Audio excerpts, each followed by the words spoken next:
Presidential. Abraham Lincoln once said, "It has been my experience that folks who have no vices have very few virtues." Thomas Jefferson once said, "The tree of liberty must be refreshed from time to time with the blood of patriots and tyrants."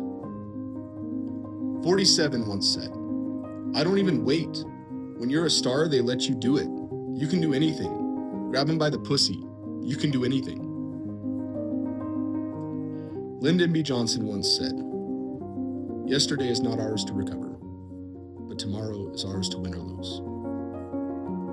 James Madison once said, "If tyranny and oppression come to this land, it will be in the guise of fighting a foreign enemy."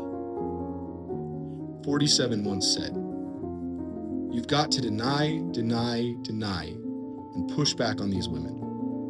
If you admit to anything and any culpability, then you're dead. You've got to be strong. You've got to be aggressive. You've got to push back hard. You've got to deny anything that was said about you. Never admit." Dwight D. Eisenhower once said, "I hate war as only a soldier who has lived it can. Only as one who has seen its brutality, its futility, its stupidity."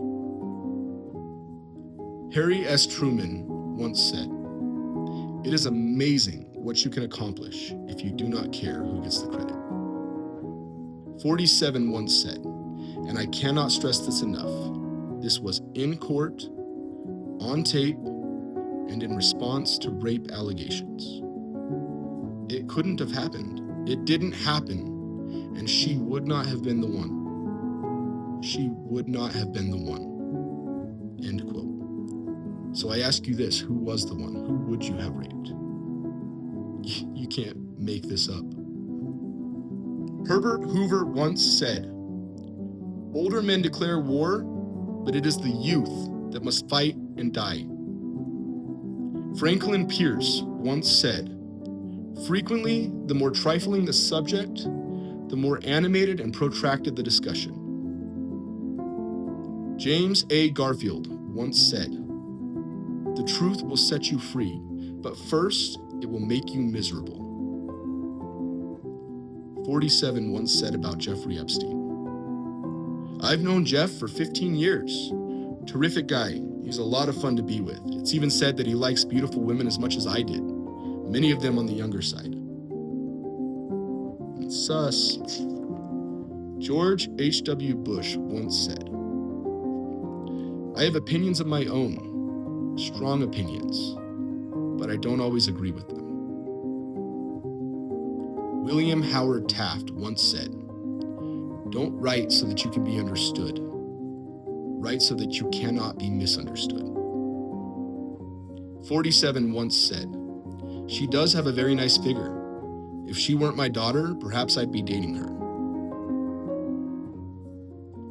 George Washington once said, "It is far better to be alone than to be in bad company." John F. Kennedy once said, "Ask not what your country can do for you. Ask what you can do for your country." 47 once said, now, somebody who a lot of people don't give credit to, but in actuality is really beautiful, is Paris Hilton. I've known Paris Hilton from the time she was 12 years old. Her parents were friends of mine, and from the first time I saw her, she walked into the room and I said, "Who the hell is that?" The sad part is, I could go on and on, but I think I've made my point. This isn't even to criticize policy, and believe me, I've got opinions, but rather, I don't know how anybody can listen to the things he said and come to a different conclusion than I did. At best, our president is a rapist and a predator, and pedophile looks awful likely these days. I will stand on the right side of history. I will condemn Donald Trump for the things he has done, even if it kills me. Tommy Moss.